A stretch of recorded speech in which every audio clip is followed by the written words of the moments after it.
2020년 5월 5일 어린이날 아침 8시입니다. 다른 날보다 조금 늦어졌습니다. 아침에 게으름을 떨어서 그런 것이 아니고 다른 날이나 똑같이 5시도 되기 전에 일어나서 일상대로 다 했는데 겨울옷 몇 벌 세탁 아침 일찍 하려고 그거 마무리 짓고 시작하느라 이렇게 제 영상 편지가 조금 늦어졌습니다. 돌이켜보면 제가 어린 시절에야 학교에서는 어린이날이라고 무슨 기념식도 하고 오늘은 어린이날 우리들 세상인가 이렇게 나가는 노래도 합창도 하고 그랬지만 어린이들이 중요하다 어쩌는 소리 한만 학교 선생님이 해도 그때 무슨 선물이 있겠습니까? 부모님들이 자식을 사랑하지 않아서가 아니고 어린이날이다 이런들 뭐 특별히 신경을 쓸 일도 없으셨고 그래도 어린이날 선물도 신경 안 쓰셨었던 요즘은 그 당시 우리 부모님들이 자손을 사랑하는 자식을 사랑하는 마음이 요즘 생일이다 어린이날 하면 명품을 사대는 부모님들보다 훨씬 그 사랑이 컸을 것이라고 저는 그렇게 믿습니다. 그 당시에 참 밥을 제대로 먹기 어려웠던 시절들이고 그러니까 한편으로는 모르겠습니다. 서울이나 대도시에서는 그 당시에도 어린이날이면 선물을 하고 어디 당신 창경원이었죠. 나들이라도 가고 그랬는지 그건 모르겠습니다. 하여튼 그렇습니다. 어제는 점심 약속이 있어서 오촌 조카하고 점심 약속이 있어서 여주 갔다가 친구들 만나서 커피 마시며 이 얘기를 잠시 나누다 들어왔습니다. 오는 길에 지평농협 하나로마트에 가서 콩나물하고 두부도 사고 또 고추 모종 한 판 사다 바디랑 2개 더 만들어서 거기다 심었습니다. 그 재난지원금 나온 곳이 꼭 양평관내에서만 써야 되더라고요. 저는 주로 생활권이 여주 쪽이었는데 그래서 그 때문에도 가끔씩 또 양평 쪽에 가서 카드를 써야 합니다. 풋고추 따먹을 수 있는 고추 모종을 한 25포기 심었는데 이제는 얼추 됐는지 모르겠습니다. 나중에 근데 가능한 틈나는 대로 저렇게 잔디밭을 뒤집어서 밭고랑 만들어 토마토도 심고 뭐 이래보려고 합니다. 또 한꺼번에 안 하고 기계대서 하는 것이 아니고 제 운동도 겸하고 저는 이름을 노동선이라고 붙였습니다. 그러면서 저를 들여다보는 시간도 갖고 그렇게 하고 있습니다. 그래서 늘 이런 것도 도노점수라고 저는 그럽니다. 그래 여길 좀 바꿔가야 되겠구나 하는 마음을 한번 먹으면 그것을 한꺼번에 하지 않고 차근차근 해나갑니다. 주변에 나무 정리하는 것도 그렇고 하다 못하면 또 많은 거고 그리고 삽니다. 자, 오늘은 시경에 나오는 시경 구조를 가지고 한번 얘기를 시작해보겠습니다.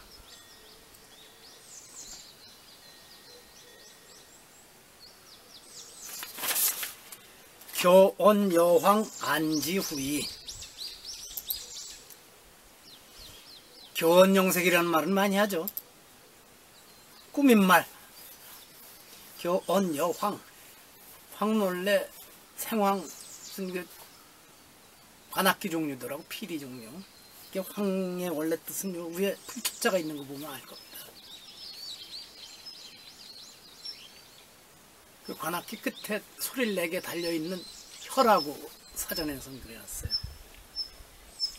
그러니까 아주 입안의 혀처럼 말을 그냥 교활한 말을, 교묘한 말을 잘 잘하는 사람들, 안지후이, 얼굴 아니죠? 얼굴이 참 두껍구나. 그래서 뭐라 하지, 메시지는 마치 피리를 불듯이 줄줄 짓거리는 사람은 낫가죽이 두껍다는 증거이다. 낫가죽이 두꺼워서 부끄러울 줄 모르는 사람이다. 후한무치다. 그래서 저는 2015년 6월 30일에 아주 짧게 한 줄짜리를 달아놨습니다. 요즘 이런 인물들이 설치고 다닌다. 종교와 복지사업이라는 프라다를 입고. 그래서 프라다 얘기한 건 악마는 프라다를 입는다는 그런 광고 문구에서 따왔습니다. 많죠. 종교사업한다, 복지사업한다 하면서 이렇게 아주 교묘한 말을 해대는 사람들이 많죠. 그뿐입니까? 소위 좌우에서 우국지사인 척 하는 사람들 중에 또 얼마나 나라를 위한 듯이, 세상을 위한 듯이 교묘한 말을 하는 사람들이 얼마나 많습니까? 그런데 보면 보수를 자처하는 사람들은 그걸 그렇게 교활하게 해내질 못합니다. 무식하게 하죠. 막 소리 질러대고. 그런데 간혹 보면 스스로 진보를 자처하는 사람들 중에는 그건 정치뿐만이 아닙니다. 문화예술계도 그렇고 종교계도 그렇고 진보를 자처하는 사람들 중에는 의외로 정말 요즘 말로 하면 그럴 것 같아. 아주 바이올린 연주, 기가 막힌 바이올린 연주같이 줄줄이 정의가 어쩌고 얘기를 하는 그런 얼굴 듣고 온 사람들이 많죠. 불교계에도 그런 사람들이 꽤 있습니다. 그런데 그 사람한테 대단한 정의의 인사인 줄 알고 속아가는 사람들이 아주 많죠. 세상이 달라지면 그런데 속고 넘어가지 않는 사람이 많아져야 되는데 그게 안 되는 모양입니다. 오히려 정보통신이 발달하지 않던 시절엔 그런 사람들한테 속질 않을 수가 않는 사람들이 많았는데 요즘이 더 위험한 것 같습니다. 그렇습니다. 어제는 날씨 좀 치기 어려웠죠.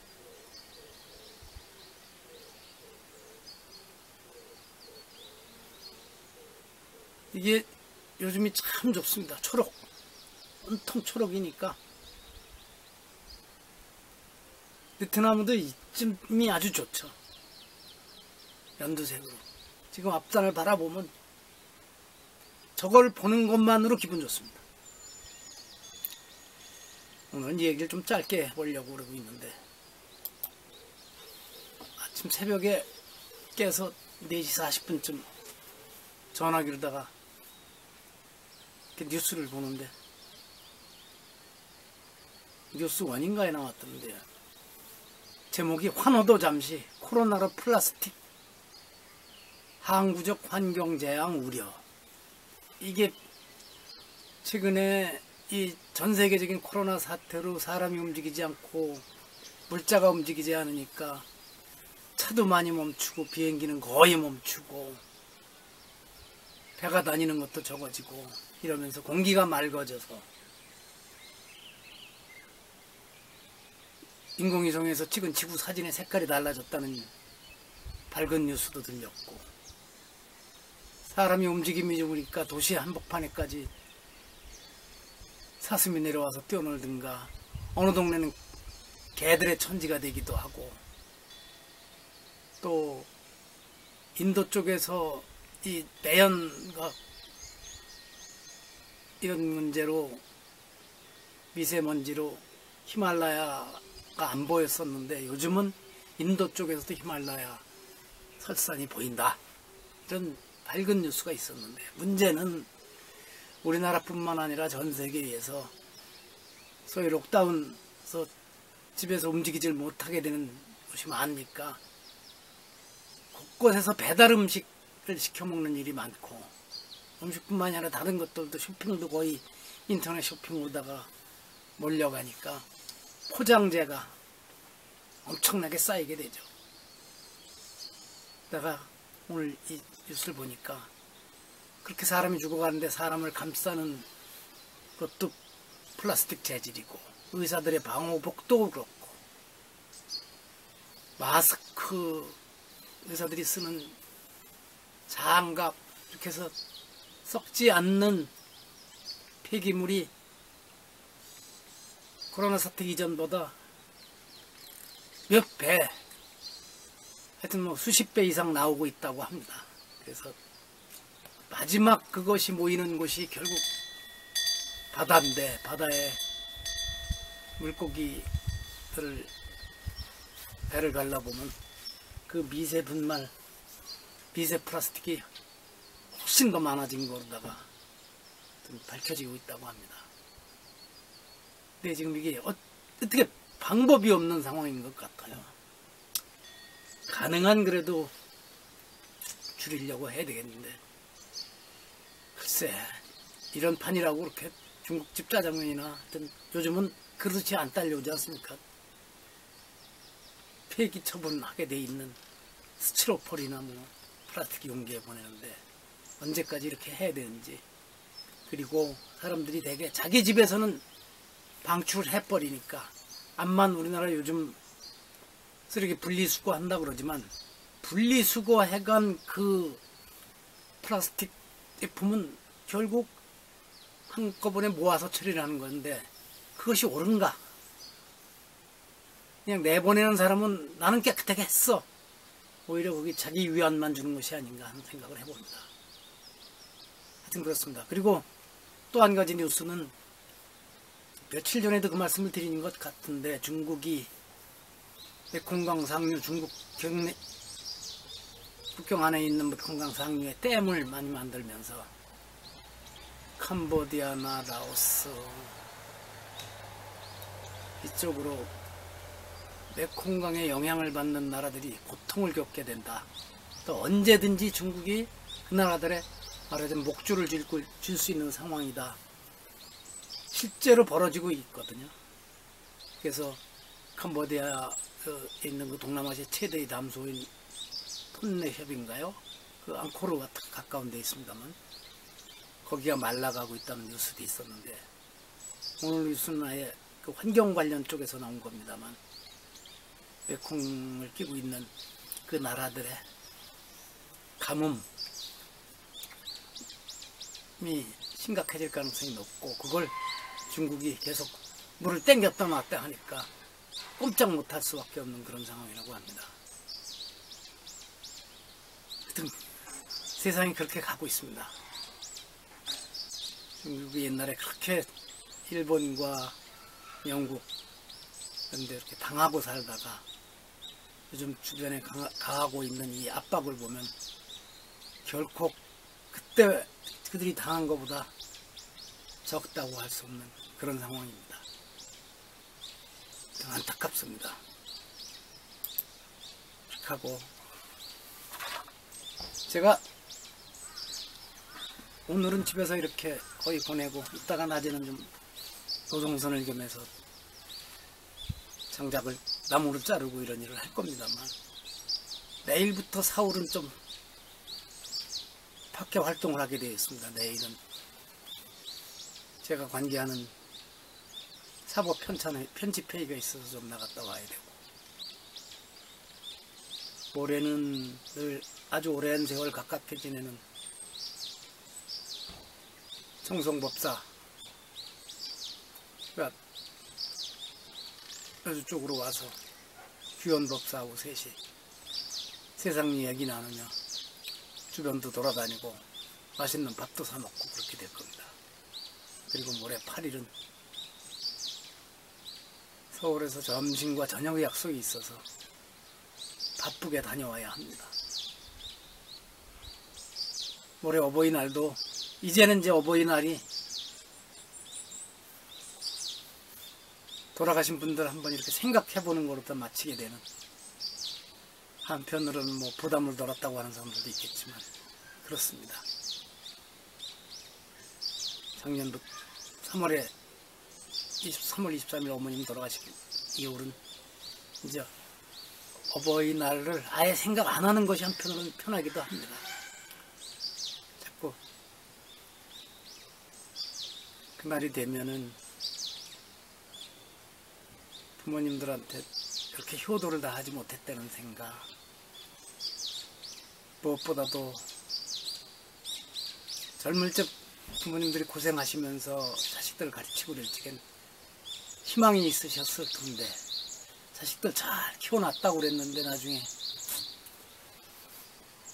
고통을 겪는 것도 보셨고 힘들어하는 모습도 보셨는데 그것도 모른 척 하시면서 편하게 대해주셨던, 근데 얼마나 마음들이 힘드셨을까 하는 그런 생각을 하게 됩니다. 그래서 어버이날 저는 이제는 그 생각을 가능한 안 하려고 합니다. 어버이날이라는 말도 생각조차도 그날은 지어버릴 가능성이 있습니다. 그래도 어제는 너무 길어져서 저쪽 카메라로 찍은 거는 20분에서 딱 끝나서 뒤 말이 잘렸는데 오늘은 이렇게 짧게 마무리를 하겠습니다. 새소리가 좋고 조금 전에 저 앞에서 어떤 데는 바로 옆에까지 와서 떠나질 않고 있어요.